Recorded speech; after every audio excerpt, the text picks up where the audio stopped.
Boa tarde a todas, boa tarde a todos. É uma honra muito grande estar aqui, a convite da Universidade de Miami e as instituições parceiras, para tratar, junto com os amigos e colegas Patrick Merizio e Rafael Miziara, pelo generoso convite do estimado Guilherme Ferrari Faveiro, sobre Covid nas Américas. Covid-19 no Brasil e no continente é um tema bastante complexo e que dá margem a grandes debates e trocas como aqui propostas. A nossa ideia é fazer uma abordagem bastante plural, em vários recortes, eu como juiz, Patrick como procurador do trabalho e Rafael como advogado, todos os três professores, mas com suas visões particulares sobre o tema.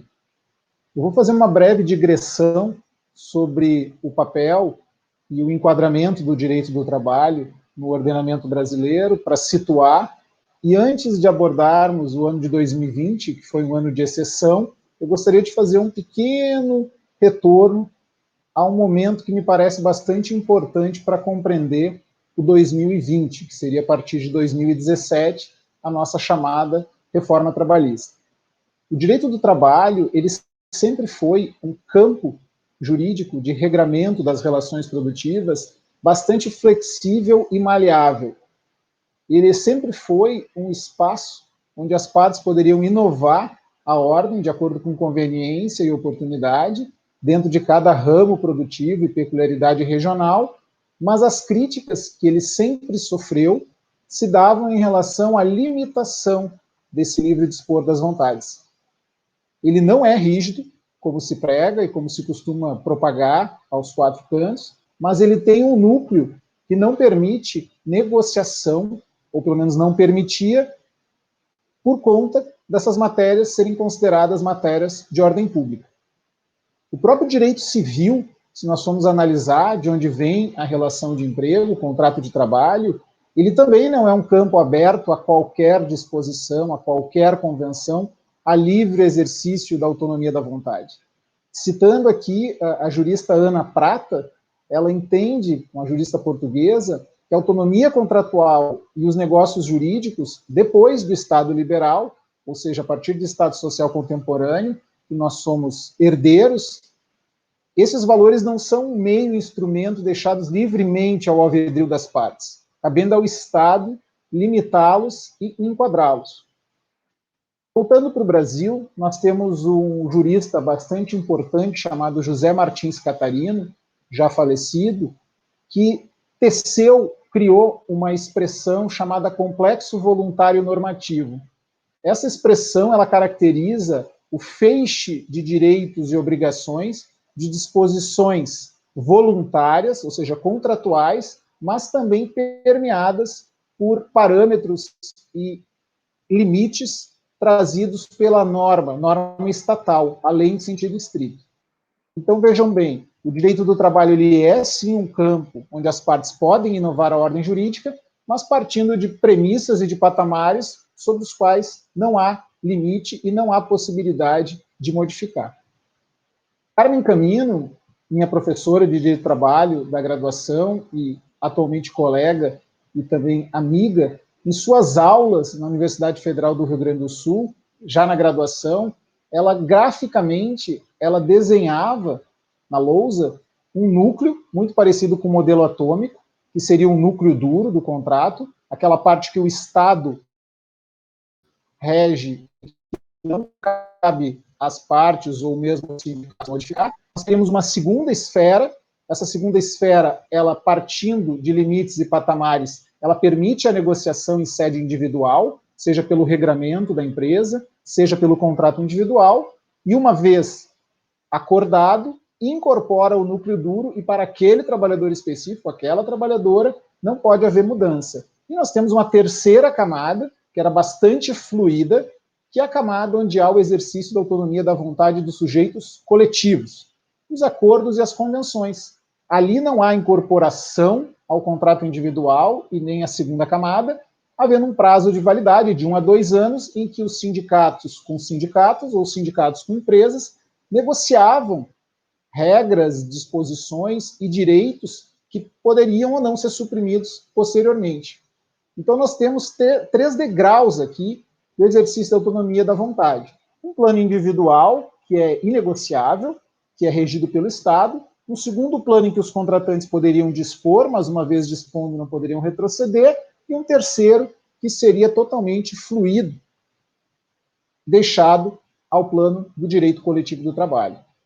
Além destas questões, das regras e das disposições, dos códigos, por assim dizer, a Constituição e a consolidação das leis do trabalho, o que impediria uma mudança, uma fluidez desses planos estanques de níveis de autonomia seriam os princípios do direito do trabalho, a razão de ser e a característica essencial deste ramo do direito. Em especial, o princípio da proteção do trabalhador, com suas 3 projeções, do indúbio pro operário, da aplicação da regra mais favorável e da condição mais benéfica, e também do princípio da irrenunciabilidade. Ocorre que, a partir de 2017, com a Lei 13.467, chamada de Reforma Trabalhista, essa estrutura sofreu um abalo muito grande. E os limites de cada plano, núcleo duro, primeira periferia e segunda periferia, eles foram totalmente confundidos.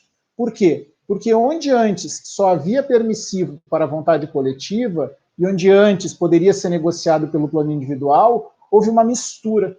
E aí os artigos 611-A e B da CLT, ainda que a Constituição disponha em termos distintos desses limites, praticou uma confusão nesses níveis.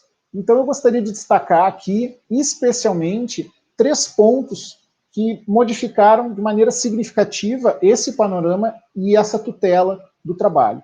Primeiro, a possibilidade de negociação in pejus, ou seja, em prejuízo do trabalhador, mesmo que a lei garanta direitos essenciais, desde que esse trabalhador tenha formação superior, ou seja, um diploma de graduação, e a remuneração seja igual ou superior ao dobro do teto do regime geral da Previdência Social. Eles ganharam a alcunha, um tanto quanto paradigmática, de trabalhadores hipersuficientes, em oposição ao trabalhador tradicional, que seria vulnerável ou hipossuficiente.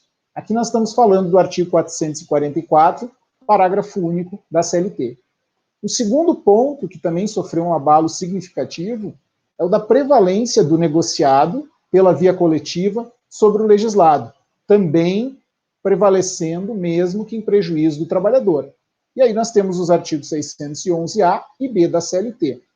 E, por fim, a viabilização de períodos, de lapsos temporais, sem uma norma coletiva que os discipline, caso não haja êxito na tratativa entre patrões e empregados. O artigo 614, parágrafo 3º da CLT, veda a chamada ultratividade, que era um entendimento vigente até então, no sentido de que, enquanto não subsistir uma nova disposição coletiva, a anterior tem vigência prorrogada. Então, a reforma atingiu esses 3 pontos de suma importância. Além disso, embora haja essa questão da prevalência do negociado sobre o legislado e o campo coletivo, o principal sujeito de direito coletivo, pelo menos ao lado dos trabalhadores, o sindicato, teve a sua base material totalmente prejudicada. O artigo 578 da CLT previa a chamada contribuição sindical, que era obrigatória a todos os membros da categoria, associados ou não, correspondente ao valor de 1 dia de salário ao ano. Ela era considerada, inclusive, um imposto, porque não havia possibilidade de pagar ou não pagar, e o fato gerador era integrar a categoria. A partir da reforma trabalhista, esta contribuição passou a ser facultativa, e apenas individual e pessoalmente pode o desconto ocorrer em nome daquele dado trabalhador e daquela trabalhadora. Isso no ambiente de trabalho, em que há uma subordinação ao empregador, o qual não tem interesse que haja um ente sindical fortalecido, pode decorrer, pode gerar uma série de pressões para que esse custeio não se dê. E embora todas essas variações na legislação, um dos pontos que há muito se reivindicava, que deveria ser revisto, inclusive sob influência da Organização Internacional do Trabalho, seria o pluralismo sindical, a pluralidade quanto à possibilidade de existir mais de um órgão de representação dos trabalhadores em uma mesma base territorial. Estranhamente, este ponto, que sempre foi de interesse geral, não foi mexido. E, por fim, nós temos aqui o exercício do direito de ação. Os trabalhadores, a despeito de falhas de fiscalização ou até mesmo de prevenção ao descumprimento da legislação trabalhista, sempre tiveram o acesso facilitado à justiça do trabalho. Tanto que pela CLT, o artigo 791, eles poderiam postular, utilizar o seu direito de postulação, jus postulante, sem o acompanhamento de um advogado. Só que a partir da reforma trabalhista, houve uma dificuldade de acessar essa justiça, ainda que o jus postulante continuasse valendo, porque não houve alteração da regra do artigo 791, porém, passou a se exigir que, além da narração dos fatos e a explicação do pedido, fosse atribuído por estimativa, o mais próximo possível, um valor monetário de cada pedido, sob pena da petição inicial ser indeferida e o processo acabar antes de começar. A segunda questão foi a limitação das hipóteses de concessão do benefício da justiça gratuita, que é o benefício que todas as pessoas que se declarassem pobres ou não tivessem condições de sustentar as despesas do processo sem prejuízo do próprio sustento de sua família, não pagariam custas, taxas, emolumentos e quaisquer valores que o processo pudesse gerar contra si. Isso agora foi restringido e houve uma limitação, inclusive, salarial para fins de pobreza. E, por fim, ainda que o jus postulante continue valendo, passou a existir a figura dos honorários de sucumbência. Naqueles pedidos que o trabalhador não obtiver sucesso, perder o pedido, ele precisa pagar, em percentual arbitrado em sentença, os honorários do advogado da parte contrária. Então, além de poder não ganhar o que busca, ele pode sair com uma dívida em razão do processo. Aqui, nós temos que entrar no foco do painel, que é a questão das versões, ideias e fake news. Durante a tramitação do projeto, que redundou na lei da reforma, diversas ideias foram ventiladas, dentre as quais que a legislação do trabalho e o excesso de proteção tornavam o Brasil uma economia pouco competitiva. Algo como menos regras, mais empregos. Na prática, o que nós vimos foi exatamente o contrário.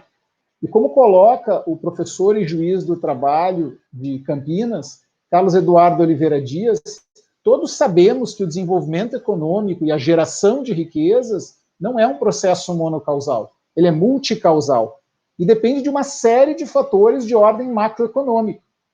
O que se viu, no entanto, foi que o empregado individualmente perdeu a autonomia de defender os seus direitos e até mesmo de se ver representado, e coletivamente o enfraquecimento do sindicato, que ainda era a pessoa que poderia ou não, em termos de autonomia, defendê-lo.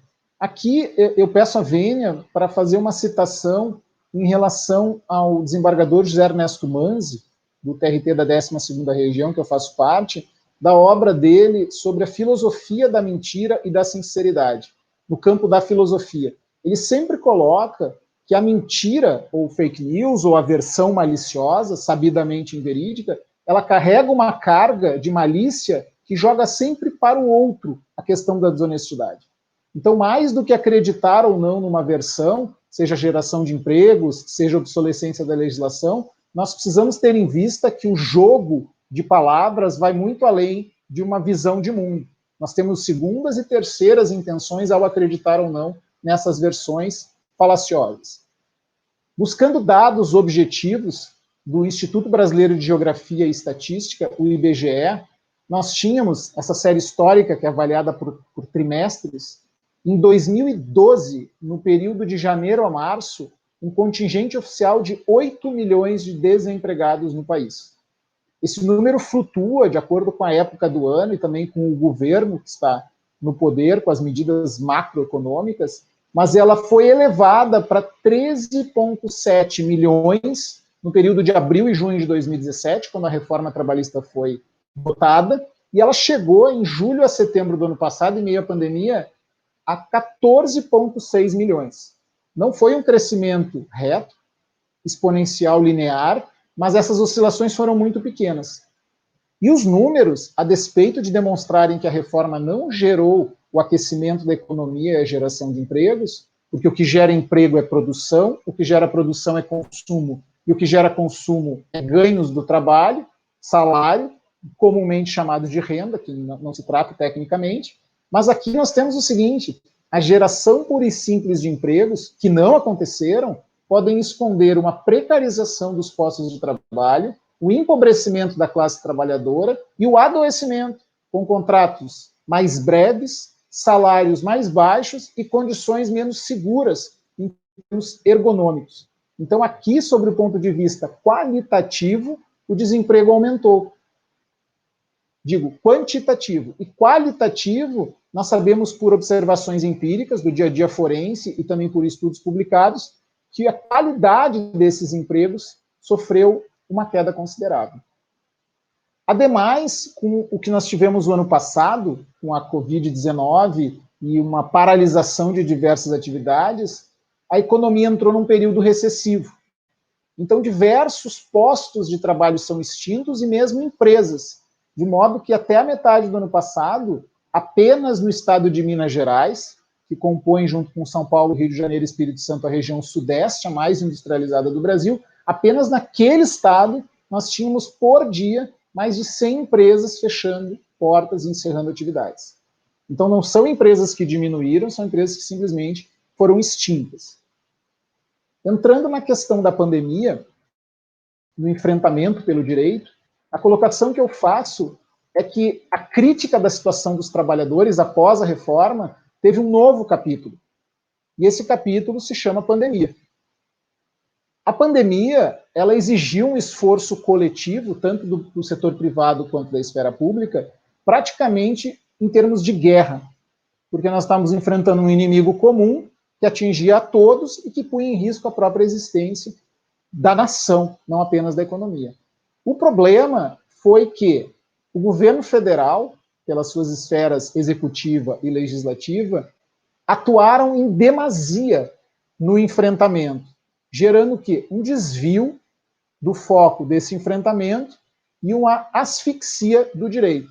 No período de 11 meses, de 3 de fevereiro a 31 de dezembro de 2020, nós tivemos mais de 45 novas regras entre medida provisória, decretos, emendas constitucionais, leis, portarias, instruções normativas e resoluções. É impossível obter um mínimo de previsibilidade e de segurança num quadro em que nós temos praticamente uma nova lei e meia por dia. Um sistema como o brasileiro, de sistema jurídico, de matriz romano-germânica, onde a lei é a primeira fonte do direito, se não a principal, não há como deixar de reconhecer aqui um cenário dúbio que é possível fazer um jogo de palavras.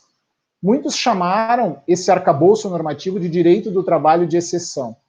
Mas jocosamente, maliciosamente, fazendo uma brincadeira, eu e o colega Almiro Eduardo de Almeida, juiz do trabalho TRT4, publicamos um trabalho cujo título era Direito do Trabalho de Exceção ou Exceção ao Direito do Trabalho.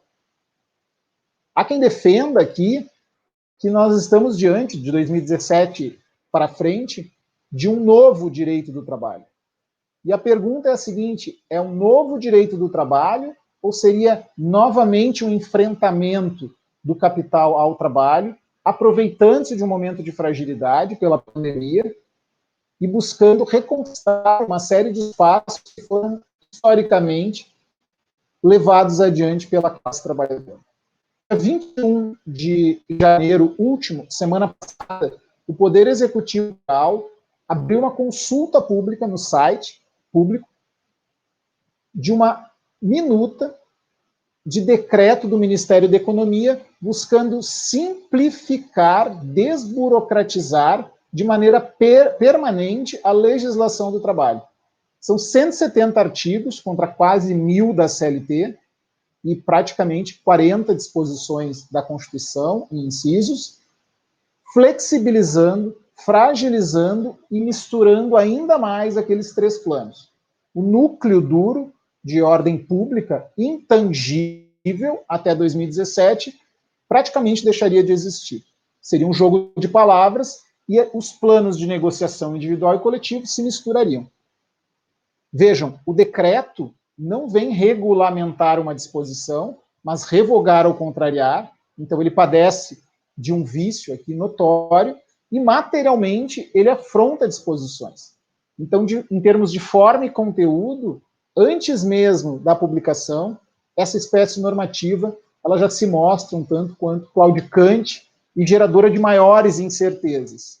Então, a pergunta seria, ela enfrenta os efeitos sob a geração de emprego pela pandemia, ou ela aproveita a pandemia para flexibilizar ainda mais conquistas que, ano após ano, sofrem um desgaste corrosivo, sem retorno, em prejuízo do próprio erário, pois reduz a arrecadação de impostos. Além do excesso de normas, 1,5 por dia, mais de 45 por mês, não apenas no direito do trabalho, mas em todos os campos, é importante que muitas delas não acrescentam absolutamente nada, além de temporárias e emergenciais, porque ou reproduzem o que já existe na lei, repetindo o texto que já vige, ou contrariando de maneira tão afrontosa a Constituição que é sabido que, vencido o prazo de vigência, não será convertida a medida provisória, por hipótese, ou mesmo uma lei de vigência excepcional, em norma definitiva. Então, ela gera um período de instabilidade que não se propaga no tempo, mas que não agrega nada em termos de enfrentamento da crise, se tornando, pelo contrário, um fator a mais nessa crise. E isso, a incerteza, no lugar de pacificar e dar tranquilidade para que os agentes econômicos desenvolvam suas produções, sua atividade, gerando emprego e riqueza, cria litigiosidade. Os tribunais do trabalho e até mesmo o Supremo Tribunal Federal, além do saldo histórico de demandas e de litígios que tem a resolver e que habitualmente enfrentam, passam também, em termos de urgência, em termos de excepcionalidade, a enfrentar questões que o poder público traz e que não havia. Isso, inclusive, é tão ou mais nocivo para a atividade econômica do que a disseminação do vírus. O vírus atinge a vida, mas a legislatividade, o excesso de normas trazidos pelo poder público desta maneira, atinge o direito e a economia em cheio. Mas isso eu não vou me aprofundar, porque será abordado pelo caro Rafael. É essencial ter em mente que toda calamidade pública abala o rumo normal das coisas e o andar dos negócios. E todo enfrentamento que for dado, tal qual um tratamento a uma moléstia, é temporário, transitório, mas tende a deixar efeitos no tempo. É importante que os sujeitos, o Estado, os particulares, a própria sociedade civil, busque o equilíbrio e envolva o maior número possível de atores sociais. Alargar o processo democrático, ouvir mais sujeitos envolvidos e tomar decisões que impactem proporcionalmente a todos, em todos.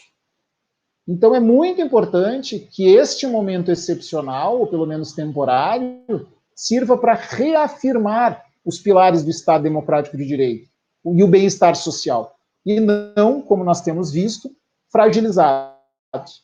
Só para dar um último exemplo aqui, a medida provisória 927, que foi editada e não convertida em lei, para enfrentar os efeitos econômicos decorrentes do estado de calamidade pública e preservar os empregos, ela permitiu a adoção unilateral do teletrabalho, sem o atendimento dos requisitos legais, e esses requisitos são recentes, foram introduzidos no sistema brasileiro pela reforma em 2017, também permitiu a antecipação de férias individuais e coletivas, sem atender ao prazo legal para o pagamento, simplesmente a cessação do trabalho, autorizou a antecipação de feriados, e aqui o sintoma mais evidente dos propostos dessa lei: suspendeu as exigências administrativas em segurança e saúde do trabalho, aqui pela medida provisória 936, convertida na Lei 14.020 de 2020. Vejam,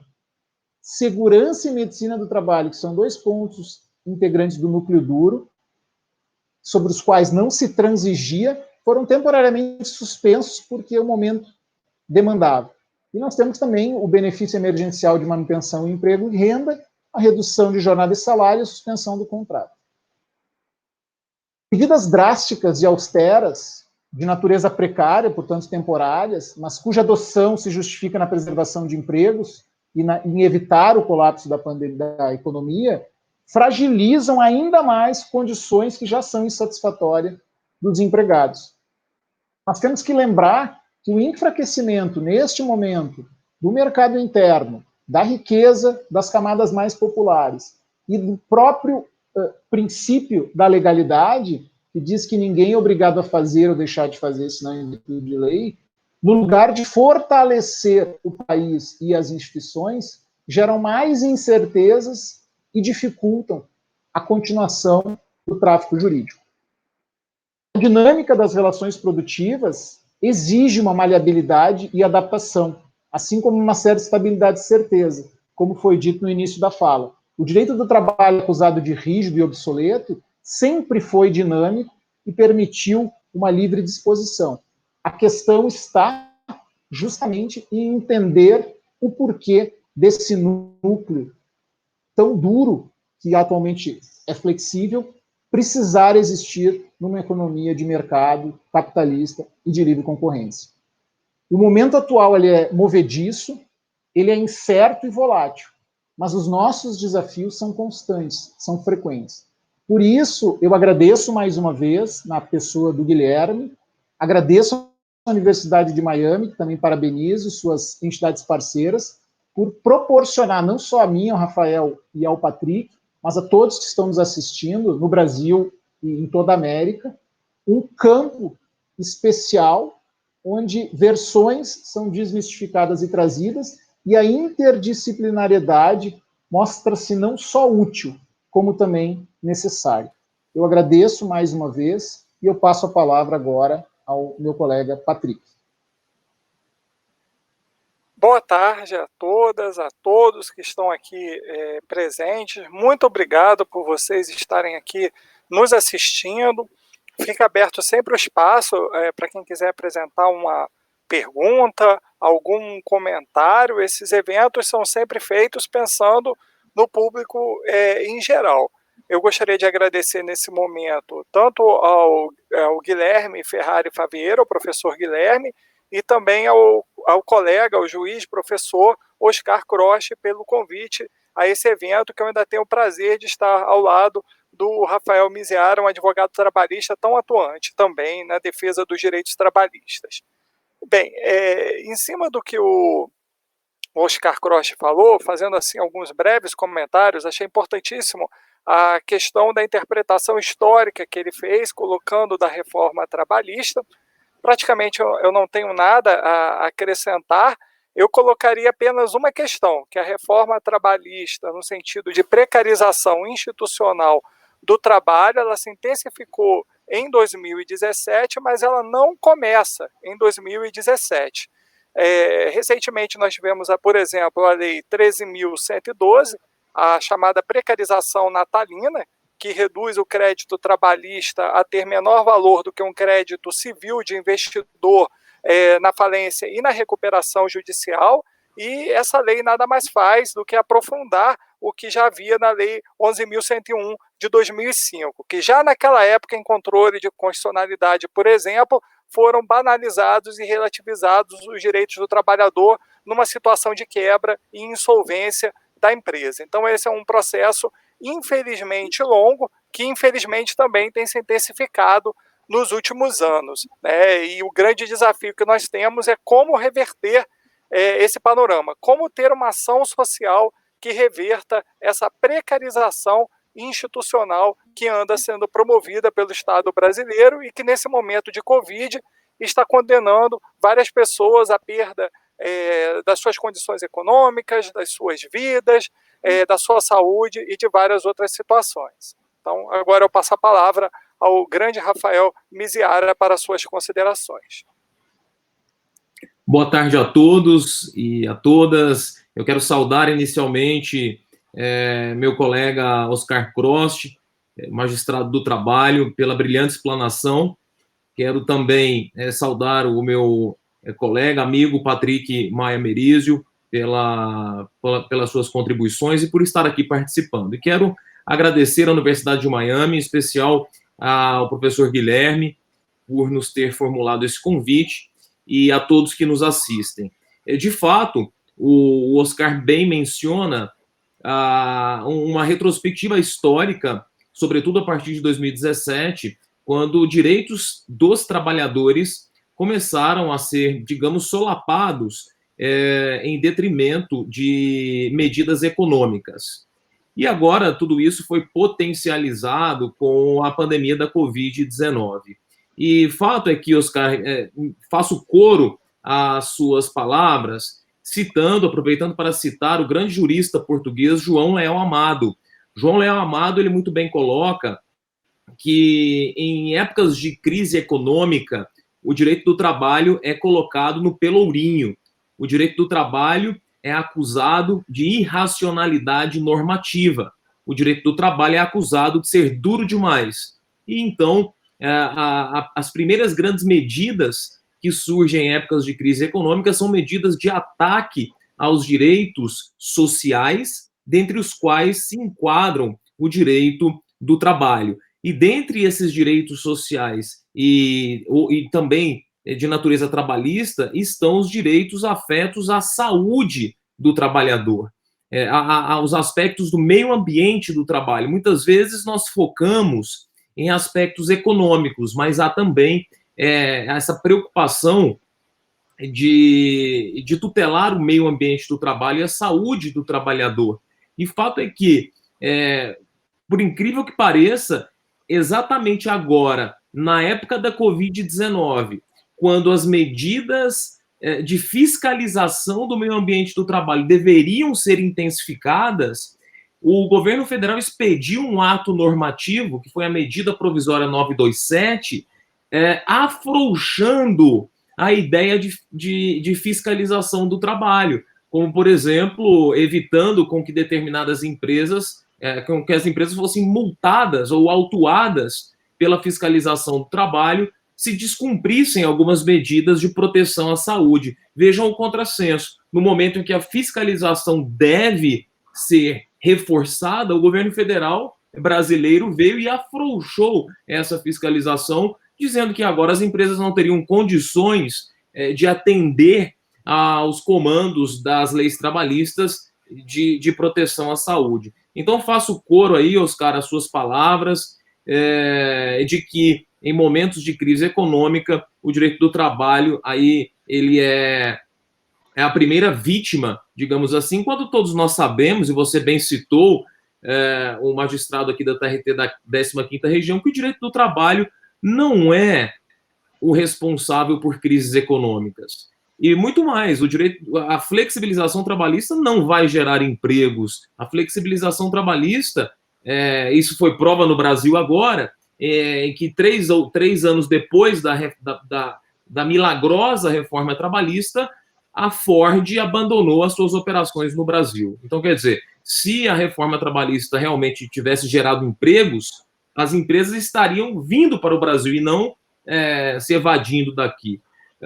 Mas passo aí a palavra agora, acho que ao Patrick, para que faça as suas considerações de forma mais longa, né? Muito obrigado. Mais uma vez, obrigado, Rafael, pela gentileza. Dentro do contexto do nosso painel, essa segunda parte da Covid nas Américas, que custou para mim, ficou de falar mais da parte de chamada saúde e segurança, ou seja, a questão da saúde, que é o que mais tem nos preocupado nos dias de hoje com a Covid.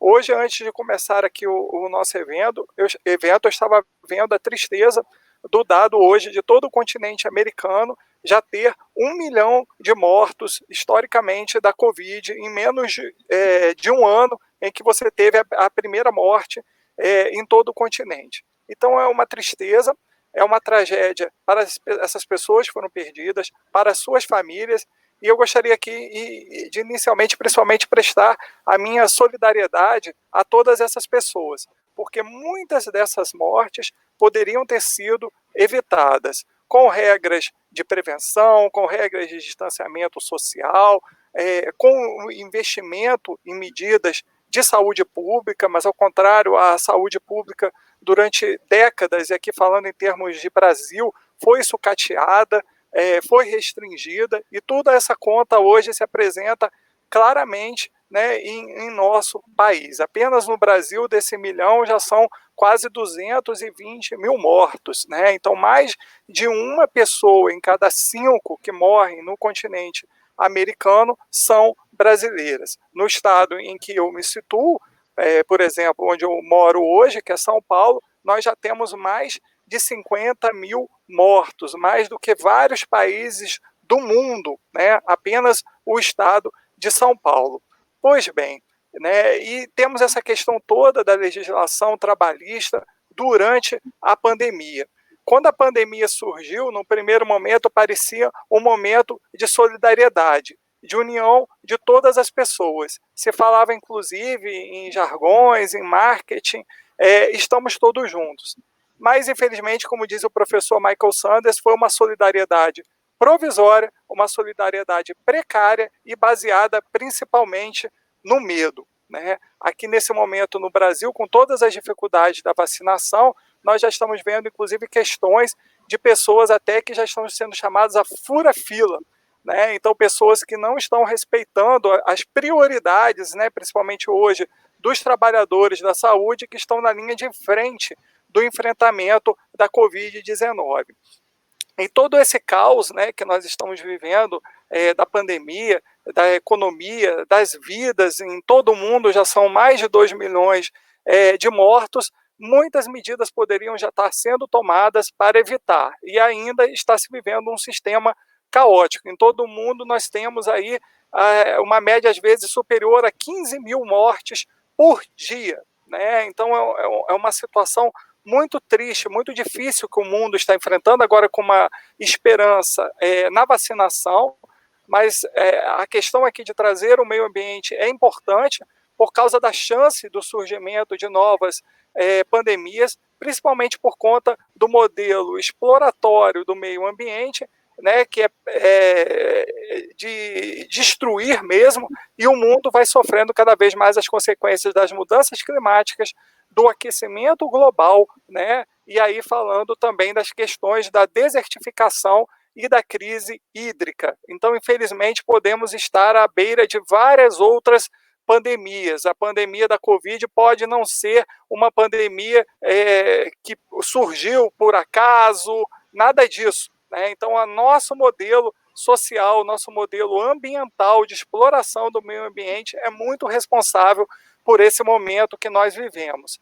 E a própria forma como se enfrentou essa questão, e o Oscar Croce colocou isso muito bem na sua fala anterior, né, a questão do direito do trabalho ser colocado como culpado, e sempre se fala num direito emergencial, né? Então, até uma análise muito sintética do cardeal Ratzinger, o Papa Bento XVI, ele fala: quando o direito se afasta da noção de bem, da noção de justo e direito do trabalho é justiça social, então quando o direito se afasta da noção de bem e de justo, o que acontece? Só sobra a legislação de emergência. É aquela coisa de querer se colocar um band-aid, né, para se tratar um câncer, né? E o direito do trabalho, que muitas das vezes ajuda na solução, é vital para a recuperação social e econômica de uma sociedade, não consegue se implementar. O enfrentamento do Estado brasileiro, principalmente pensando em termos de governo federal, foi muito fraco.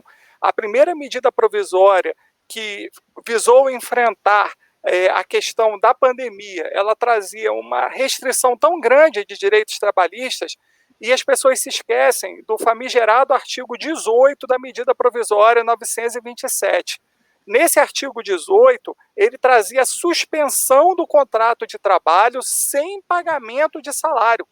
Então, era talvez uma das maiores fraudes da nossa história econômica e trabalhista do país, porque praticamente iria mascarar o desemprego. Olha, você está com o contrato suspenso, você não vai ganhar nada, mas você não está desempregado. Foi uma reação tão forte naquele momento, e combinou-se também com um momento muito grande em que um discurso negacionista da saúde procurava ganhar a esfera da discussão, que no mesmo dia essa medida provisória, nessa parte, nesse artigo 18, foi revogada. E logo em seguida veio a medida provisória 936, que acabou sendo convertida numa lei, a Lei 14.020, que criou um auxílio emergencial. E o Brasil viu uma situação tão grande de pobreza, de exclusão social, resultado de várias ações sociais e políticas erradas que nós temos há décadas e até há séculos, mas cada vez mais, infelizmente, ainda sendo agravadas com o auxílio emergencial. Não só protegeu as pessoas, né, da pandemia em si, como ele até diminuiu a pobreza. Mas o grande problema que ele cria é que ele terminou agora, em 31 de dezembro. E nos Estados Unidos até houve uma prorrogação de vários benefícios sociais, né? Conseguiu-se até se atingir um acordo bipartidário entre republicanos e democratas, o que é muito difícil hoje na política americana, mas conseguiram prorrogar vários benefícios, mas no Brasil foram cortados. Então vivemos um momento de expectativa muito grande e ruim para o Brasil, de pobreza, de crescimento da desigualdade, né, para todas essas pessoas. E em termos de saúde, não poderíamos deixar aqui de destacar, né, que as medidas provisórias também restringiram várias normas de proteção de saúde e segurança do trabalho e vários direitos trabalhistas. Mas o Supremo Tribunal Federal, ele adotou uma postura ambígua em relação a essa legislação emergencial trabalhista. Ele teve até um cuidado de proteger a saúde e segurança do trabalhador, né? Ele não permitiu que a Covid-19 não fosse considerada doença ocupacional, porque assim pretendia a Presidência da República, na medida provisória 927 e na 936, o Supremo Tribunal Federal não permitiu esse entendimento, então ele fortaleceu as medidas de isolamento e quarentenas que eram necessárias para a pandemia, né? Então foi um momento importante que impediu que no Brasil talvez houvesse ainda mais mortes por causa da pandemia, porque nós sabemos muito bem que a principal forma de prevenção é o distanciamento, é a quarentena, né? Então essa é uma questão vital para o momento em que nós estamos vivendo. Então a decisão do STF teve esse mérito, mas ao mesmo tempo o Supremo Tribunal Federal ele não atuou no fortalecimento da legislação trabalhista. Então ele foi ambíguo, ele de certa forma protegeu, mas por outro lado também desprotegeu. Então a legislação trabalhista não ficou fortalecida nesse momento. E nesse final de ano de 2020, início de 2021, as situações de precarização têm crescido. O Oscar Croce citou o decreto, que surgiu como minuta, que a título de simplificar e desburocratizar a legislação trabalhista, por decreto, né, restringe vários direitos trabalhistas, inclusive ambientais, várias normas regulamentadoras de saúde e segurança do trabalho e várias outras situações trabalhistas, né, elas são restringidas. Bem, o que eu queria chamar a atenção aqui no segundo ponto é a questão, né, da necessidade da proteção da saúde, do bem-estar e da precaução e da prevenção. A pandemia da Covid-19 mostrou claramente que a proteção da saúde ela passa pela esfera da saúde física e mental, né, porque nós não estamos conseguindo construir a proteção da saúde física e da proteção da saúde mental, né, principalmente porque, como estamos com uma sociedade muito dividida, uma sociedade muito conflituosa no sentido negativo, porque conflito é normal, é uma sociedade, mas quando a discórdia, você não tem um mínimo de capacidade de diálogo dentro de uma sociedade, isso leva a anomias, né? Leva a conflitos que podem levar essa sociedade a se desagregar totalmente, né? E a pandemia está conseguindo diminuir ainda mais os laços sociais que permitem uma convivência harmônica na população brasileira. E mostra claramente que essa situação deve ser enfrentada com prevenção e com precaução, né? A prevenção através de medidas claras, né? Alguns equipamentos como as máscaras, o álcool gel e vários outros equipamentos, mas a precaução se torna vital. Então, uma questão interessante que surgiu durante a pandemia foi a questão do teletrabalho. Então, o avanço do teletrabalho durante a pandemia foi muito importante para a proteção de vidas e permitiu uma certa ponderação, né, entre o direito ao trabalho, o direito ao emprego, mas também entre outras questões, como a liberdade econômica, né, e como a proteção da saúde. E mostrou, inclusive, a fraqueza do nosso modelo de desenvolvimento. Né? O Brasil hoje, em termos de conversibilidade de atividades para o teletrabalho, ele está atrás de outros países em desenvolvimento, como o Chile. Né? Nós temos vários estados brasileiros, e internamente também, que não têm condições de converter as suas atividades para o teletrabalho. E se tivesse sido investido no desenvolvimento social e econômico, talvez mais atividades tivessem sido convertidas para o teletrabalho e algumas vidas poderiam ter sido salvas, até milhares de vidas poderiam ter sido salvas, o que teria sido muito bom, e ainda teríamos preservado a questão econômica. Né? Nós temos países no mundo que já conseguem converter cerca de 50% das suas atividades para o teletrabalho. Nem todas as atividades são conversíveis para o teletrabalho, em lugar nenhum do mundo, mas o Brasil é um país que teria muito mais potencial para o teletrabalho se ele tivesse investido. Mas existem pessoas, por exemplo, no Brasil, que não podem fazer o teletrabalho porque onde elas moram não tem sinal de internet. Porque no lugar onde elas moram, por exemplo, elas não têm um banheiro. Então, como é que elas vão ter um espaço para colocar um equipamento para fazer o teletrabalho? Então, a conta da desigualdade social e da precarização e do investimento contínuo no Estado por essa precarização, que o Oscar Croce citou aqui alguns exemplos antes, essa conta está impedindo também o nosso desenvolvimento econômico. Né? Então, é uma questão extremamente importante. A grande esperança que nós deveríamos pensar é a ação da sociedade civil de forma articulada e de instituições democráticas na defesa dos direitos sociais, na defesa dos direitos humanos, na defesa da vida, do respeito, do diálogo. Né? Então, nós temos que ter uma capacidade de dialogar entre nós. Né? Nós temos que ter a capacidade de ouvir um ao outro, de termos mais empatia, de sermos mais solidários, né? Às vezes a pessoa tem uma opinião diferente da nossa. Né? Então, às vezes, existem várias formas de exclusão, e o professor Michael Sanders, né, num dos seus últimos livros, ele fala muitas das vezes da chamada arrogância científica, né, que se impõe para as pessoas, né, como se ela fosse totalmente imparcial, muitas das vezes ela não é, e afasta as pessoas da ciência. Então, temos os negacionistas, muitas das vezes, da ciência, que são pessoas que negam verdades, muitas das vezes evidentes, mas também temos, muitas das vezes, uma elitização da ciência, né, que impede que as pessoas mais humildes também se vejam contempladas pela ciência. Né? Então, a questão é uma questão científica, como a questão da vacina, mas sem solidariedade, sem compaixão mesmo, sem justiça social, nós não vamos conseguir enfrentar esses problemas. E esses problemas não são apenas científicos, eles são, acima de tudo, problemas morais, de respeito, de dignidade humana, de tolerância, de participação da sociedade. Né?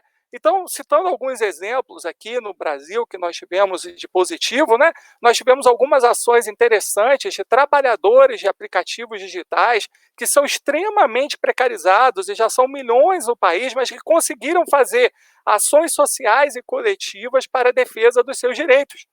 Né? Enquanto que vários sindicatos e categorias organizadas há anos, há décadas, que às vezes têm até um vínculo de emprego mais forte, mas não apresentaram essa ação social articulada. Então, é um bom exemplo para nós. Né? Em termos de atuação para o Ministério Público do Trabalho, né, uma das atuações mais interessantes que nós tivemos foi exatamente algumas ações, algumas iniciativas que conseguiram a tutela do direito desses trabalhadores, independentemente da discussão da relação de emprego. Né? Então, a questão da relação de emprego é importante, mas toda e qualquer política social e trabalhista tem que ir além também da discussão da relação de emprego.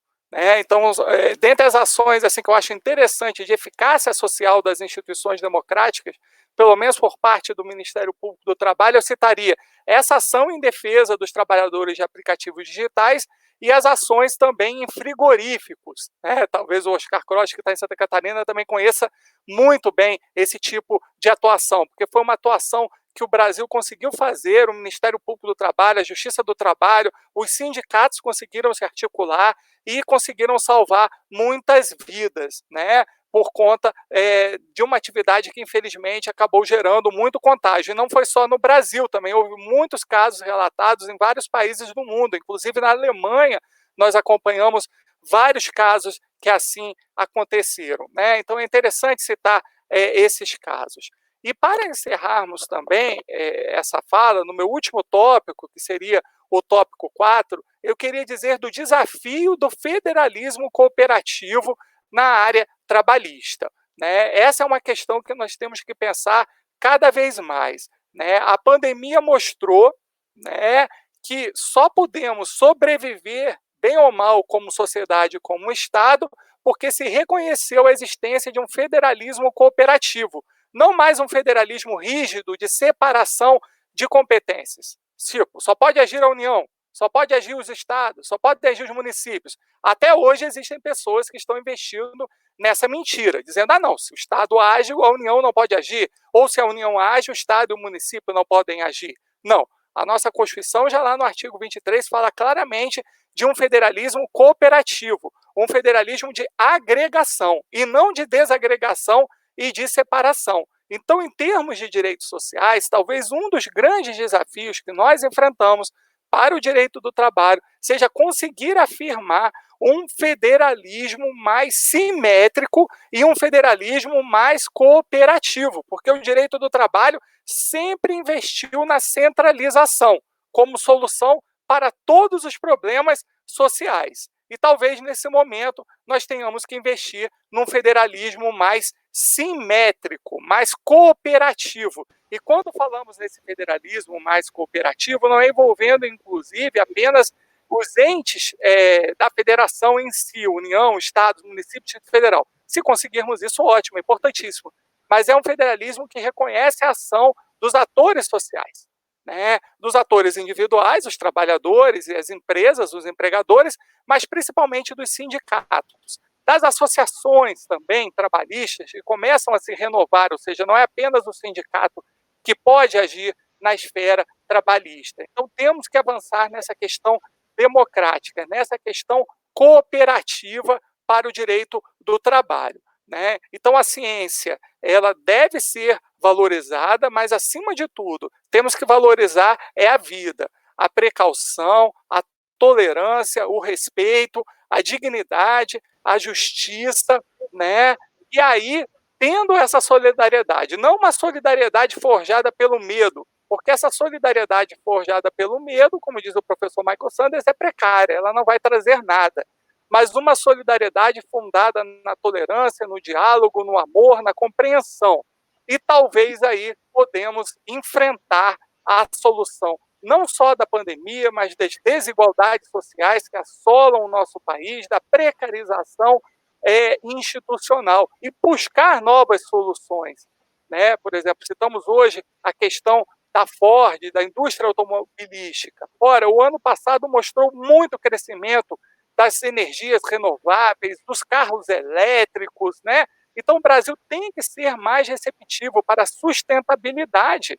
É o nosso planeta que está em jogo. E não existe um planeta B, pelo menos que eu saiba não. Se existe, estão me escondendo esse planeta B. Eu, pelo menos, não sei, né? Mas nós precisamos proteger esse planeta e não temos nem tanto tempo assim, né? Então, é um desafio muito claro que a pandemia nos mostra de enfrentar. Então, agradeço a oportunidade à Universidade de Miami, espero que eu possa ajudar a todos, né, e contribuir com vocês, e sempre aberto a perguntas, comentários que vocês queiram fazer. Eu passo a palavra agora para o Oscar Croce, por favor.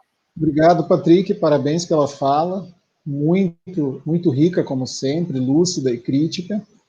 Eu vou ser bastante breve, até para poder passar para o Rafael fazer as considerações dele. Uma das coisas mais emblemáticas do atual momento que nós enfrentamos, e ela é anterior ao enfrentamento, mas traduz uma visão de mercado, foi a incorporação do Ministério do Trabalho e Emprego, uma pasta autônoma, que fazia o contraponto do Ministério da Economia, ou seja, Capital e Trabalho, passando a integrar como secretaria dependente o próprio Ministério da Economia. Então, a OIT já disse que o trabalho humano não é mercadoria, que o custo do trabalho não é meramente um custo financeiro e econômico, mas no Brasil essa ideia foi transferida para a própria estrutura do Estado. E com isso, a ideia do emblemático e inigualável professor Darcy Ribeiro, comentando a educação, que o caos educacional no país não é uma consequência, mas é um projeto, me parece que a desigualdade, a desarticulação e a dessistematização do direito do trabalho no Brasil, ela é um objetivo muito bem traçado. E isso não depende de pandemia, não depende de crise global, ela não é uma situação conjuntural, senão estrutural. E a partir daí nós temos que ver que nós não temos sequer um presente que dirá um futuro. Então passa por muito mais do que uma política de governo, por uma política de Estado. Eu passo a palavra agora para o Rafael. Parabéns, Patrick, excelente fala, reflexões muito provocativas, muito certeiras e, acima de tudo, muito humana sua fala. Tá? Meus parabéns, eu fiquei muito atento aqui à sua fala. E, mais uma vez, Oscar, você bem lembrou essa questão do Ministério do Trabalho ter sido extinto e suas atribuições incorporadas ao Ministério da Economia, o que só reforça a ideia de que no governo brasileiro e em épocas de crise econômica, o direito do trabalho ele passa a ser tratado como uma mera variável da economia, e não ao contrário, não é a economia como variável do direito do trabalho. Esse ato de extinção do Ministério do Trabalho, colocando suas atribuições no Ministério da Economia, é um ato simbólico muito forte que demonstra a subjugação do social em detrimento do capital, o que foi exacerbado aí pela pandemia da Covid-19, né? O que diferencia um estado do outro não são as crises pelas quais passamos, todos os estados enfrentam crises, mas sim a forma pela qual o Estado dá a resposta normativa para essas crises. E me parece bastante uníssona quase a fala de que as medidas adotadas pelo Estado brasileiro foram medidas desastrosas, né?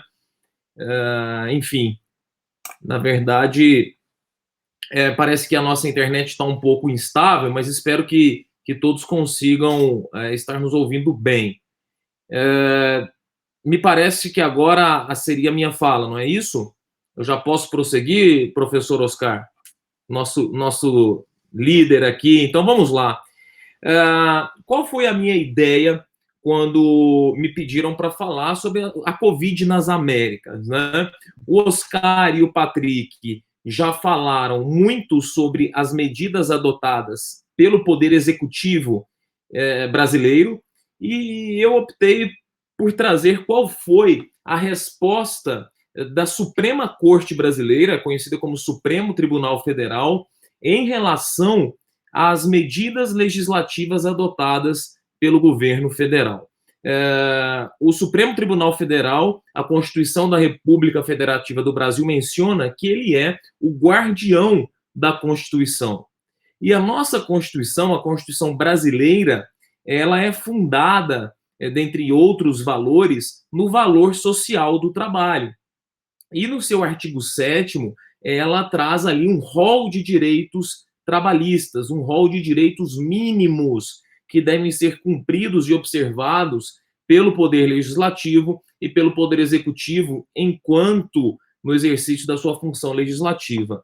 E o grande debate que surgiu no Brasil, me parece o mais tormentoso à época, foi a possibilidade de redução do salário com redução da jornada, sem a participação das entidades sindicais. E por que surgiu esse debate? Não é? A Constituição, como eu havia dito, ela no artigo 7º garante um princípio, assegura o princípio da irredutibilidade salarial, é dizer, o empregador não pode reduzir os salários dos empregados, salvo mediante participação dos sindicatos. Isso está claro na Constituição, com todas as letras, está lá no artigo 7º, é direito constitucional, então, essa irredutibilidade salarial, a não ser que ocorra a participação do sindicato. Qual foi o problema no Brasil? Veio essa medida provisória, um ato normativo, dizendo que, diante da situação gravíssima e urgente causada pela pandemia, que essa redução salarial poderia ser feita sem a participação do sindicato. Repito, dada a urgência da situação. Não é? E aí questionou-se, será que esta norma editada pelo Poder Executivo viola a Constituição da República? Ora, o mero cotejo entre os dois textos, é de clareza solar, para que se note uma incompatibilidade entre um ato normativo infraconstitucional e o ato normativo constitucional. E então isso chega ao Supremo Tribunal Federal. E o Supremo Tribunal Federal, inicialmente, por meio de uma decisão do ministro Ricardo Lewandowski, entendeu de fato que a medida provisória 927, ela, por relativizar esse princípio, essa ideia, esse direito constitucional, por certo, então, violaria o texto maior normativo do Brasil e, portanto, deu uma liminar para impossibilitar essa redução salarial com redução de jornada sem a participação do sindicato. Só que qual foi também a grande dificuldade que as empresas brasileiras enfrentaram? Fato é que o movimento sindical no Brasil, há muito tempo, ele já vem claudicando. Desde a reforma trabalhista, o Oscar muito bem disse, os sindicatos brasileiros ficaram sem boa parte das suas receitas, na medida em que deixaram de receber uma contribuição que era obrigatória. E então os sindicatos passaram a, digamos assim, estar bem enfraquecidos do ponto de vista econômico. E o fato é que não podemos ser hipócritas. Na prática, muitos sindicatos começaram a condicionar essa autorização para redução de salário e jornada na pandemia há uma contrapartida financeira das empresas, o que é absolutamente ilegal e até imoral. E então muitas empresas começaram a ter esse tipo de dificuldade, né? Os sindicatos estavam pedindo ou exigindo uma quantia financeira para negociar a respeito dessa redução salarial e também com a redução da jornada. Fato é que eu entendo particularmente que a redução salarial da jornada deveria acontecer, porque não dava para continuar funcionando às 8 horas por dia ou a jornada integral como se nada tivesse acontecido. Uma das medidas sanitárias para a tutela da saúde era exatamente o afastamento do trabalho ou, no mínimo, a redução da jornada e redução do salário. Mas aí nós ficamos diante desse impasse. Sindicatos pedindo dinheiro de um lado, as empresas precisando adotar as medidas de outro, senão o pessoal ia ter uma contaminação em bloco ali dentro da empresa. E aí, então, chega novamente ao STF a questão e o Pleno do Supremo Tribunal Federal derruba aquela liminar e permite, então, com que os salários possam ser reduzidos e a jornada também, sem a participação do sindicato. E o grande argumento utilizado foi o de que aquela norma constitucional que assegura a irredutibilidade salarial salvo participação do sindicato, ela é uma norma que se aplica para momentos de normalidade, uma norma que se aplica para um típico conflito entre empregado e empregador e da definição salarial num típico embate entre capital e trabalho. E o momento em que nós vivemos não é um momento normal, é um momento de excepcionalidade. Esse foi o grande argumento do Supremo Tribunal Federal, ao qual eu particularmente discordo. Por que discordo? Muito simples. O dispositivo constitucional, ao prever a redutibilidade salarial com a participação sindical, é um dispositivo, doutor Oscar, doutor Patrick, justamente feito para momentos de excepcionalidade, porque em momentos de normalidade ninguém vai reduzir salário e jornada. Ninguém vai reduzir salário e jornada em momentos de normalidade. Então, a norma constitucional ela foi pensada justamente para momentos de excepcionalidade. É claro que o legislador não iria ali colocar, olha, em casos de pandemia, mas dessume-se do texto constitucional que seria exatamente nesse momento de excepcionalidade que o sindicato deveria, então, intervir e dar ali a sua participação. Me parece, então, que o grande fundamento adotado pelo Supremo Tribunal Federal foi um fundamento que destoa aí da ratio do Constituinte originário, né? Então, essa foi a grande resposta do Supremo Tribunal Federal e, conclusão prática, foi possível, então, essa redução salarial de jornada sem a participação do sindicato, né? E outra grande medida enfrentada pelo Supremo Tribunal Federal diz respeito a até uma pergunta que fizeram aqui sobre a doença do trabalho, a COVID, né, a contaminação por COVID no ambiente de trabalho pode ser considerada uma doença ocupacional ou não? Pois bem, amigos, a medida provisória 927, também adotada pelo governo federal, dizia com todas as letras que os casos de contaminação pelo coronavírus não serão considerados doenças ocupacionais, salvo mediante comprovação daquilo que nós chamamos no direito de nexo causal. Na medicina também tem muito, né? É dizer, olha, em regra, a doença, a contaminação não será considerada uma doença ocupacional, salvo comprovação do nexo causal. E essa norma dava a entender que o ônus da prova quanto a esse nexo causal seria do empregado. O STF vem, então, e decide que esta norma não é compatível com a Constituição e que, sim, a Covid-19 pode, sim, ser considerada doença ocupacional. Na prática, eu não vi muita mudança prática com a decisão do STF, porque a própria norma já dizia, salvo comprovação do nexo causal. O problema aqui se o empregado aparece contaminado com o coronavírus e alega, olha, eu fui contaminado no trabalho. A simples alegação do empregado é suficiente para que isso seja considerado doença do trabalho? E qual a grande consequência da doença do trabalho? A garantia de emprego por 12 meses a contar da alta previdenciária? Pois bem, para analisar se a contaminação teve ou não relação com o trabalho, nós precisamos classificar as atividades em pelo menos três níveis de risco. Atividades de alto risco, como hospitais e outros estabelecimentos congêneres, atividades de médio risco, como, por exemplo, supermercados, em que os caixas e atendentes têm um contato elevado também com consumidores, mas não chega a ser um risco tão alto como um hospital, e atividades de baixo risco, como o empregado que está isolado em casa ou o empregado que tem pouquíssimo contato com colegas de trabalho.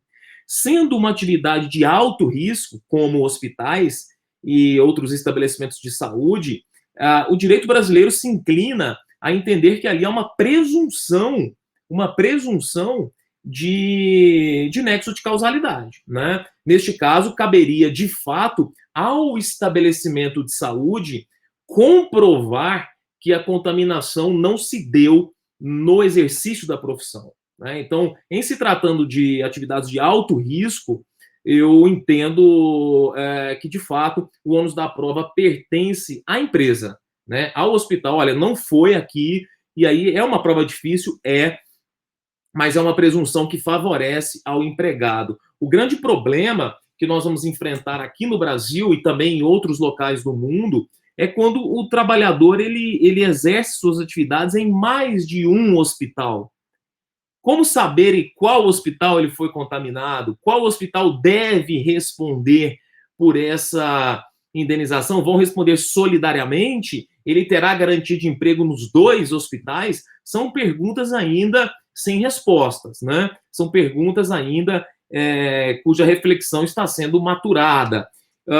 Já nas atividades de médio risco e baixo risco, eu entendo que, em princípio, o ônus da prova é do empregado, salvo se a empresa não demonstrar que tomou todos os cuidados atrelados à tutela da saúde e do meio ambiente do trabalho. Por mais que aquela atividade não tenha um risco elevado, como, por exemplo, um escritório ou até mesmo um supermercado que o risco é médio, caberá à empresa demonstrar que tomou todas as medidas cabíveis, como fornecimento de EPIs, os mais diversos possíveis. Se ela não demonstrar que se desincumbiu desse ônus, aí já passa a ter uma presunção de que a contaminação foi no ambiente de trabalho, sobretudo se outros empregados foram contaminados, né? Então, foram esses 2 grandes temas que chegaram ao Supremo Tribunal Federal. E na prática, então, é possível, sim, que, embora seja uma doença de natureza pandêmica, que seja, assim, atrelada ao trabalho, tá? Então, eu sei que estamos caminhando já aqui para o fim, eu vou encerrar minha participação, Oscar. Queria saber também a sua opinião a respeito da doença do trabalho e, se sentir à vontade, a situação da qual o empregado trabalha em 2 estabelecimentos de saúde. Como ficaria essa situação? É difícil. Veja que a lei não trata disso, a jurisprudência não enfrentou o caso, mas se formos adotar aqui uma interpretação mais favorável, de fato, ao trabalhador, aquele que está na linha de frente, aquele que está arriscando sua vida, em princípio, me parece que os hospitais devem emitir a CAT e depois discutirem esse nexo causal em juízo, quem sabe. Eu, antes de enfrentar aqui, gostaria de parabenizar o Rafael também pela objetividade, sem perder a crítica e a profundidade. Ainda estou me recuperando dessa última fala, que nós estamos caminhando para o fim, assim, eu cheguei a ficar bem preocupado, porque a gente sabe que um dia o fim nos anseia, mas não imaginamos que era tão próximo. Mas, brincadeiras à parte, até por vedação legal, por conta da Lei Orgânica da Magistratura Nacional, eu não posso me manifestar em abstrato sobre temas que eu posso vir a julgar. Mas, já que nós estamos falando de questões resolvidas pelo Supremo Tribunal Federal, a nossa Suprema Corte, eu recordo o tema 932, que foi recentemente objeto de discussão, em que se debatia a aplicação ao meio ambiente do trabalho e às obrigações do empregador do artigo 927 do Código Civil, que fala da responsabilidade objetiva. Então, o Supremo pacificou o entendimento, dizendo que ele é aplicável ao direito do trabalho e que, neste caso, a responsabilidade do empregador pelos danos causados por atividade que naturalmente represente risco independe da culpa e apenas do dano. E você bem colocou a questão do nexo técnico-epidemiológico, que é a presunção previdenciária de algumas doenças em relação a alguns ramos produtivos. Então, o Supremo e a normatividade previdenciária, independente do risco elevado, médio ou mínimo, se inclinam positivamente para uma responsabilidade, ou pelo menos uma inversão do ônus, de modo que, neste caso, caiba ao empregador que desenvolva a atividade, porque numa pandemia todas as atividades são de risco, umas mais, outras menos. Então, eu acredito que não haja risco mínimo, médio, moderado, existe alto, altíssimo e mais alto ainda. Então, é uma questão de perspectiva, né, de onde a gente parte. Mas é uma questão bastante interessante. Essa multiplicidade de contratos nós já enfrentamos em relação aos acidentes de trabalho típicos. E os vínculos tendem, sim, a ser independentes no que diz respeito à garantia, por conta da ratio que está por trás da norma. que é evitar que o trabalhador que foi acometido de um acidente ou de uma doença, no período de recuperação da rigidez física e mental, seja discriminado e dispensado. Porque aquele empregador tende a fazê-lo, mas os demais não têm nem como saber dessa situação, salvo se forem cientificados do afastamento. Eu agradeço mais uma vez, passo a palavra agora para o Patrick. Obrigado, Oscar. Obrigado também ao Rafael. Foi um grande prazer estar com todos aqui, debatendo esse tema tão importante e que ainda vai permanecer conosco durante algum tempo. Né? Primeiro, por conta da própria pandemia. Hoje, numa entrevista com um dos epidemiologistas da COVAX, a Iniciativa Internacional de Vacinação Global, ele estava falando que, na melhor das hipóteses, a imunização pela vacinação estará concluída no primeiro trimestre de 2022, então ainda temos um ano difícil pela frente em todo o mundo, e por conta de vários desafios, né, que nós iremos enfrentar por causa da pandemia, desafios sociais, como muitos estudantes que não tinham e não têm acesso à internet, e ficaram um ano, ou talvez fiquem quase 2 anos sem educação, e estão cada vez mais sendo excluídos, né, da vida, do trabalho, cada vez mais um mercado que exige trabalhadores com mais educação, e no nosso país estamos tendo um déficit educacional gigantesco. Né? Queria desejar às pessoas que estão nos assistindo muita saúde, muita paz, que elas procurem cuidar de sua saúde, procurem conversar com os seus mais próximos, se conscientizar a respeito dos fatos da vacinação para prevenir vidas, né? Cada um de nós em sua família, nem sempre é fácil, né? Eu acho que o caminho principal é mostrarmos amor e tolerância com o nosso próximo, né? Para trazer essa questão. E até no Brasil já está havendo uma reversão dessas inverdades da vacinação. Inclusive, detratores da vacina hoje já estão se colocando como defensores, né? Ou seja, a população está cada vez mais se conscientizando da necessidade de proteger a sua saúde. E que nós saibamos também colocar o direito do trabalho de uma forma boa para os jovens, para os excluídos, numa nova linguagem, né? Assim, para todos eles possam ver, né, a necessidade de uma política, de uma ação social, né, de redes de solidariedade. Né? É isso que traz o avanço, né? Em toda a história da humanidade, né, o próprio direito do trabalho foi construído não só através do conflito, que em muitos momentos foi necessário, como, por exemplo, a greve, mas também através de muito diálogo, de muita negociação, né, através de toda uma ação de solidariedade, de conscientização, né, de intelectuais que agiram também a favor disso, né? Pensemos em grandes nomes como Charles Dickens, né, que na sua literatura, através de tantos personagens ricos para nós, né, nos colocou essa mensagem. Eu, no dia da véspera do meu Natal, estava relembrando o filme do Sr. Scrooge, né, dos fantasmas, né, do presente, do passado e do futuro. E no mesmo dia veio essa lei terrível, a Lei 14.112 de 2020, no dia do Natal, no dia que o trabalhador às vezes encontra um espaço para ele, né? Eu me lembro de um Natal em que a pessoa dizia, né? Todos os dias são dos ricos, todos os dias são das pessoas que têm mais posses, mas o Natal é a data dos mendigos, dos miseráveis, dos excluídos. E até nesse dia se escarneceu sobre o direito do trabalhador ao se colocar essa Lei 14.112. Porque a perda do valor da dignidade do trabalho é uma coisa que elimina totalmente a solidariedade social. Porque o trabalhador, em toda a história, né, infelizmente, ele sempre viveu na pobreza, ele está até, de certa forma, acostumado com a pobreza.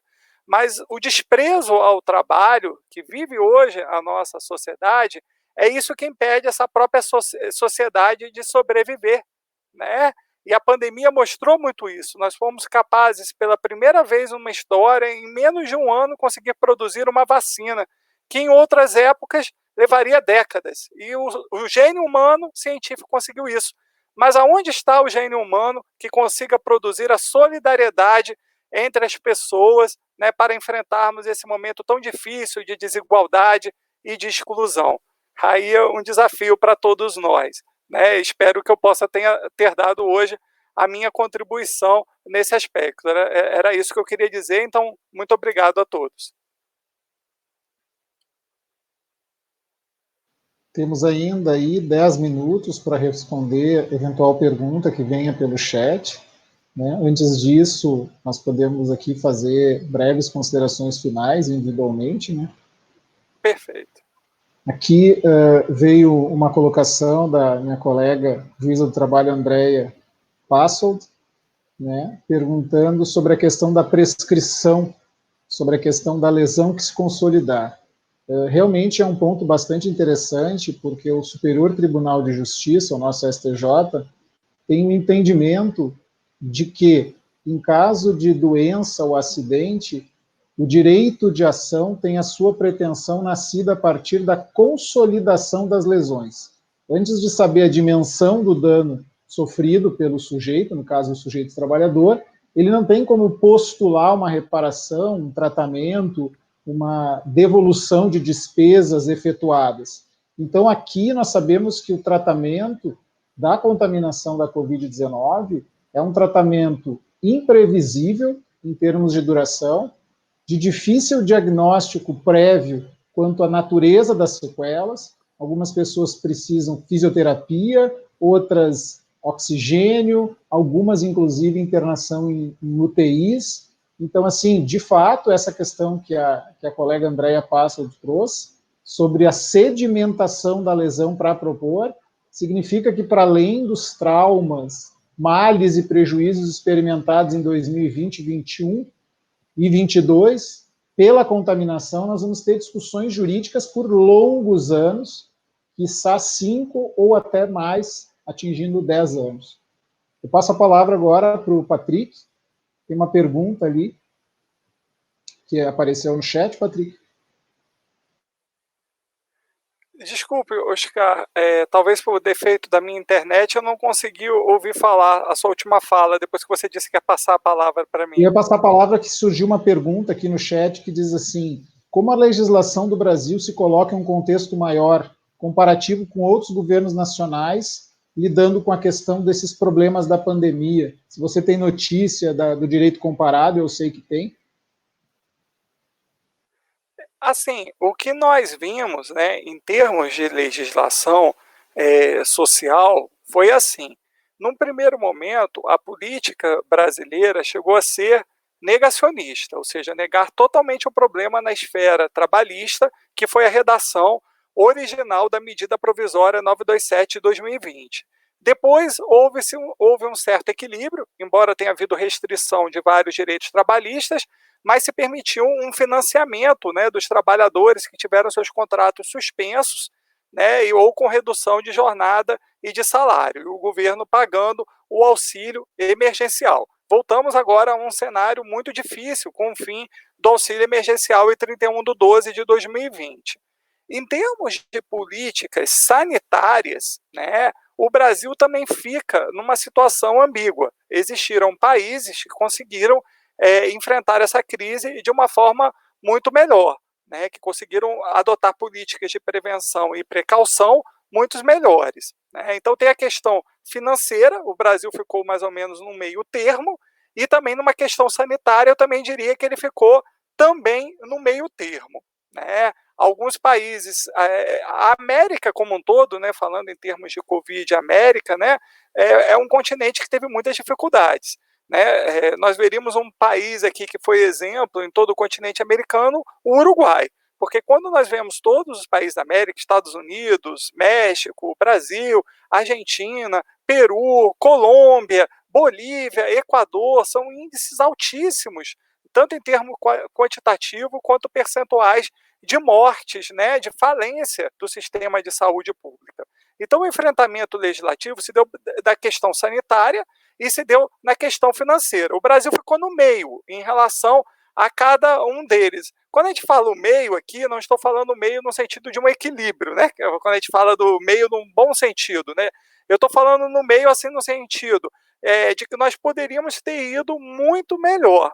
né? Em termos financeiros, a maior parte do mundo chamado desenvolvido e desenvolvimento está reagindo de uma forma melhor do que o Brasil, né? Em termos sanitários, nosso país também, em termos de legislação, não está na melhor parte, né?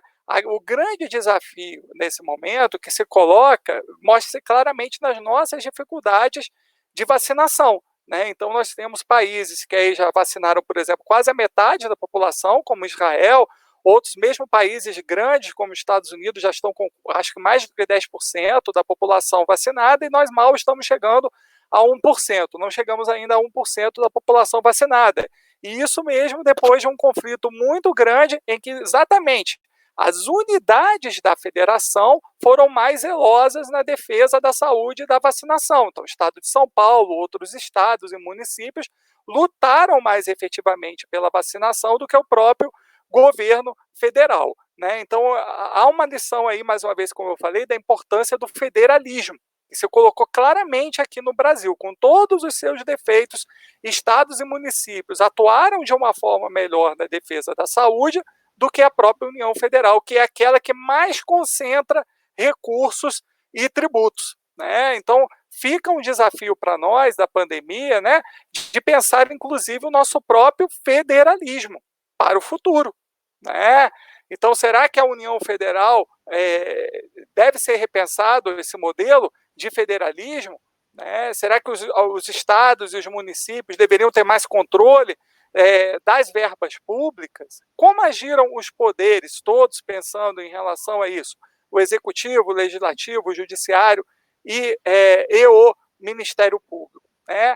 A grande questão que a pandemia mostra também é a questão cultural, né? Então, nós temos um desafio muito grande, porque certos países, por conta da sua cultura e do respeito às leis e às regras, conseguiram ter um índice de morte muito menor. E a cultura, muitas das vezes, de desrespeito à lei, né, mostrou consequências muito perniciosas na questão da pandemia, né? Você não pode brigar com o vírus. Ele, na verdade, não é o inimigo. O inimigo é como nós mesmos nos tratamos como sociedade. O vírus é a forma de vida que está aí muito antes na humanidade, no planeta, do que nós. E quando a raça humana acabar, ainda haverá esse micro-organismo. É o que nós procuramos de vida em outros planetas. Então, precisamos melhorar a nossa cultura, o respeito a leis, a tolerância, o diálogo entre as pessoas, para que possamos avançar nessas questões. Muito obrigado, Patrick. Já cansei até de agradecer e elogiar vocês dois pela parceria e pelo debate aqui, que está saindo melhor do que eu imaginava. Também gostei muito da fala do Rafael, mas agora o nosso tempo está chegando ao fim. Nós poderíamos ficar aqui mais 2 ou 3 horas, mesmo que sozinhos, com o público todo adotando o seu rumo e seguindo suas obrigações.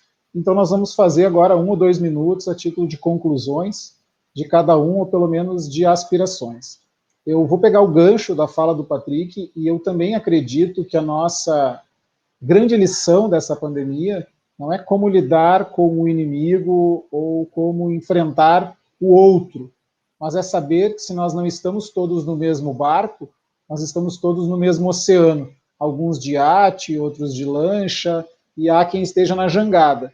Mas se não nos darmos conta de que o país faz parte de um planeta e a espécie humana é uma só, talvez a ideia seja não só repactuarmos o nosso pacto social, mas entendermos que os limites geográficos e culturais são simplesmente simbólicos, que o vírus não respeita a fronteira, que as doenças e o problema ambiental, que foi trazido pelo Patrick, não observa, que o lixo nos oceanos não sabe qual é o continente ou qual é o país que despejou, sabe que vai contaminar toda a fauna e flora oceânica.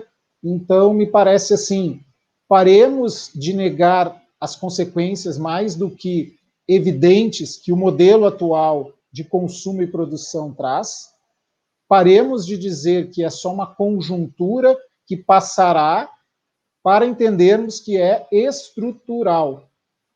Tanto que pontos altos, águas cristalinas e cidades como São Paulo, conhecida por seu trânsito dentre os maiores do mundo, foram redescobertas e reinventadas nos primeiros dias de isolamento, quando as pessoas passaram a usar menos combustíveis fósseis, jogar menos poluentes nos rios, e alguns pontos extremamente elevados, onde a poluição dominava, na própria China, foram avistados de uma outra forma. Então, se nós não aprendermos com esta breve lição, talvez não tenhamos uma segunda chance. Então, é hora de realmente repactuarmos a base da nossa própria sociedade planetária, não só no mundo do trabalho. Eu passo a palavra agora para o Rafael e depois o Patrick encerra. Muito obrigado. Maravilha, agradeço a todos que nos ouviram, mais uma vez parabenizo Oscar e Patrick. Eu quero encerrar com uma fala de Lenin, né? Até mencionei hoje no meu Instagram, ele diz que há décadas em que nada acontece, e há semanas em que representam uma década de acontecimentos, né? Então, o 2020 marca a história mundial.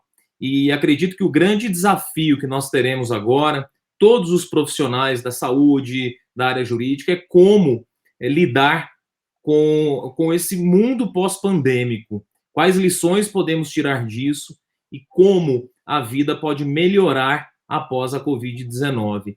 O Oscar e o Patrick disseram que, de fato, não há fronteiras, o ser humano é um só. Mas a Covid também demonstrou, Oscar, que nós temos seres humanos diferentes. Não pela idade, pela raça, ou seja lá o que for, mas seres humanos que têm empatia e solidariedade com o próximo, e outros que realmente, e no Brasil isso aconteceu muito, não estão nem aí, essa é a palavra. Nós tivemos aqui pessoas que continuaram se aglomerando, fazendo festas, e sem demonstrar nenhuma empatia por aqueles que já tiveram vítimas na família de Covid, e, de fato, como lidar com isso tudo agora. O direito do trabalho tem um grande desafio, que é garantir padrões trabalhistas mínimos de saúde e de dignidade. E a área da saúde terá também grandes desafios aí. Eu não me arvoro a dizer quais são, porque eu não sou da área. Mas é isso. Eu desejo a todos um ótimo 2021, que seja melhor que 2020. Bem, então me pediram para fazer as últimas palavras aqui. Eu queria mais uma vez agradecer o convite do Oscar Croce. Foi um grande prazer fazer um evento com ele, já é a segunda vez, e participar de uma mesa junto com ele. O Rafael Miziara, é um prazer fazer também pela primeira vez uma mesa. Espero que a gente consiga ainda fazer vários eventos juntos. Acho que foi muito interativo e trouxe muitas experiências e riquezas. E queria fazer um último agradecimento ao Production Team. Thank you very much, Production Team. Uma vez eu assisti um show do Lionel Richie que ele fez na Inglaterra. E no final do show, o Príncipe Charles teve uma fala. Ele falou assim: eu queria agradecer a algumas pessoas nesse evento. Aí eu pensando que queria ser que nem o político brasileiro, que começa a elogiar sei lá quem, o empresário, o homem rico, etc. e tal. E ele falou assim: eu gostaria de agradecer aos cenógrafos, aos técnicos de som, porque o trabalho que vocês fazem é maravilhoso. Estamos vivendo num mundo que dependemos muito do pessoal técnico da informática. É um trabalho essencial o que vocês fazem hoje, e ajudam a divulgar a informação, e ajudam até que a gente possa encontrar amigos e bater papo. De certa forma, ajudam a nos manter um mínimo de saúde mental que essa pandemia nos permite. Então, queria agradecer muito ao Production Team pela ajuda em todo esse evento. E finalizo desejando saúde a todos, que é o que mais nós precisamos nessa pandemia. Força e fé para enfrentarmos esse momento. Obrigado.